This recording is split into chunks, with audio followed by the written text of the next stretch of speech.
Hey, everybody. Happy Thursday to you. Hopefully, your week is going well, and hopefully, you're ready for the last new thing that I will teach you.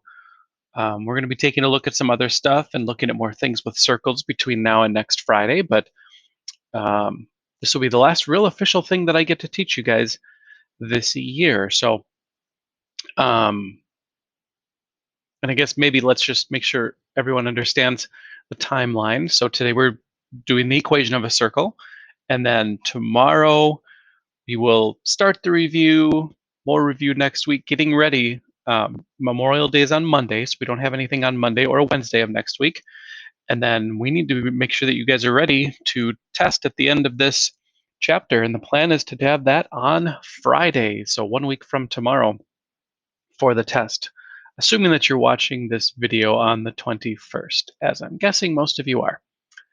Anyway, the equation of a circle. This is going to feel a little bit different than what we've been doing, a little bit more straightforward than what we've been doing. And to get to the formula, I guess if you don't really care where it comes from, you could skip ahead a couple minutes on this video. But for those of you who might want to know where it comes from, remember that our definition for a circle is that a circle is all of these points that are all the same distance away from the center.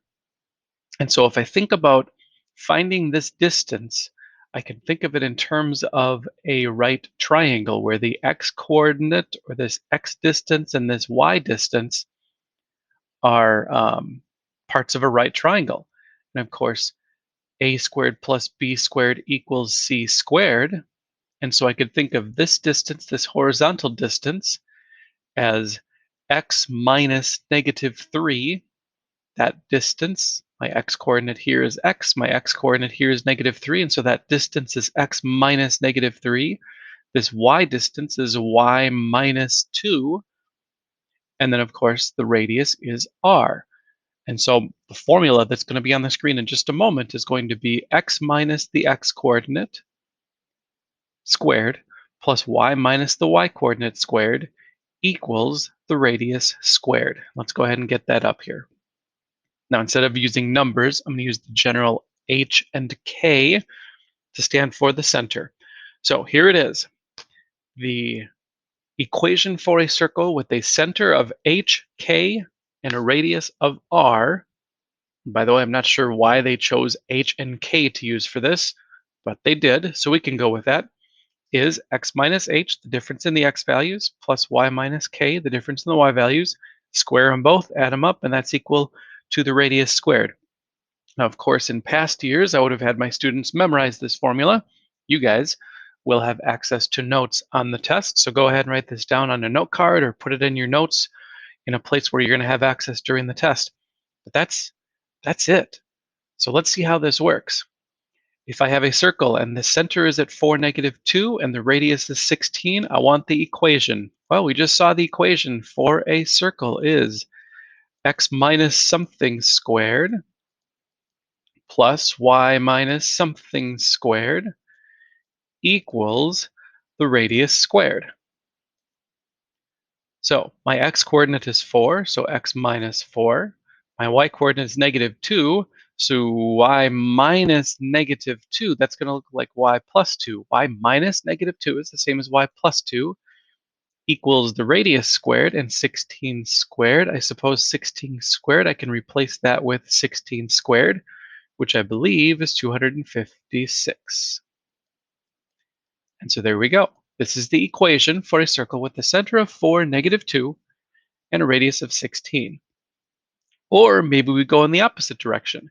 If this is the equation for the circle, and I want to find the center and the radius, well, here I've got x plus 7. That would be the same as x minus -7. And so my x-coordinate must be -7. Same thing here. This is y plus 4. That's the same as y minus -4. And so my y-coordinate must be -4. And then this is r squared. Well, if r squared is 400, then r must be the square root of 400, which is 20. If you need to use a calculator for that, that is fine. There we go. That's the center. That's the radius. Let's move along. I've got an equation for a circle here. X minus 7 squared plus y squared equals 4. Let's find the center, and then I'll figure out what the graph looks like by finding 4 points. Let's start with the center. We got x minus the x value. I've got x minus 7, so 7 is the x value. This is interesting. It's just y. Well, y is the same as y minus 0, so the y coordinate must be 0. And then my radius, this 4 is r squared, and so the radius must be 2. So the center of my circle is at 7, 0, 4, 5, 6, 7, that point right there. The radius is 2, so that point must be on the circle, that point must be on the circle, that point must be on the circle, that point. These 4 points, 7, 2, 7, negative 2, 9, 0, and 5, 0, all 4 of those points are on the circle. And if I try to sketch this, I'm sure I'll do a terrible job. You guys are probably better at drawing on your Chromebooks than I am at drawing on my screen. But there we go. There is the circle with the center at 7, 0, radius of 2. This is the equation for that circle. All right, moving right along, a couple other problems for us to do. Find the equation for this circle. Well, first we got to figure out where the center is just by looking at the graph. It'd be nice to know what the radius is also. So the center looks like I'm going over 1 and up 3. So 1, 3 is the center. And then my radius, I can count to the left or right or up or down, doesn't really matter. I'll count to the right, to the right, to the right, to the right, to the right. I think we're counting a distance of 8 there, so the radius is 8. And so now I've got all the information that I need. X minus the x value squared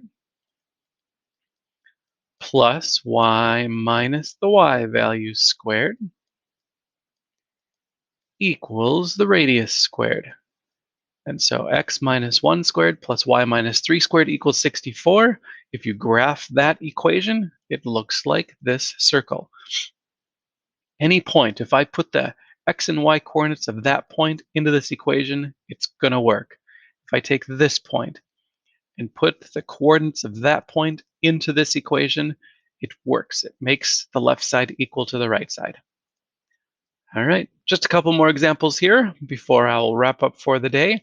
Circle with the center at -6, -2. All right, let's see, x minus the x value. X minus -6 is the same as x plus 6 squared plus y minus the y value. Y minus -2 is the same as y plus 2 squared equals the radius squared. Careful, if I use a number like 9, it's not obvious. Should I square that or take the square root?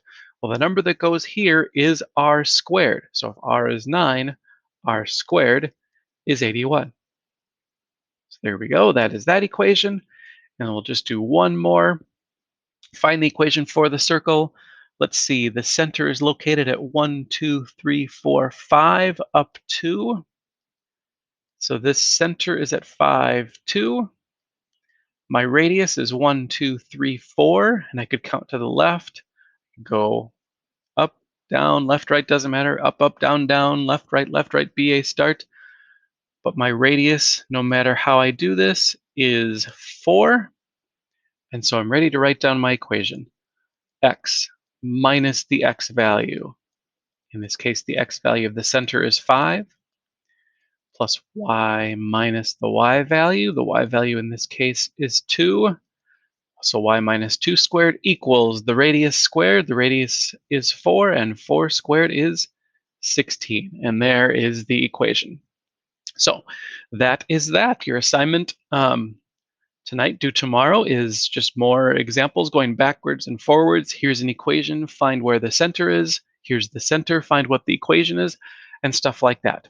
So we'll start the review tomorrow. Make sure everyone knows how to do well on circles. Ooh, and I should say this. The test on Friday, next Friday, just covers the circle chapter. It is not a comprehensive semester final. It is just a test over the circle chapter that we have finished with. All right, hope your day is going great. If you have any questions, get in touch with me. Otherwise, I'll see you later. Bye-bye.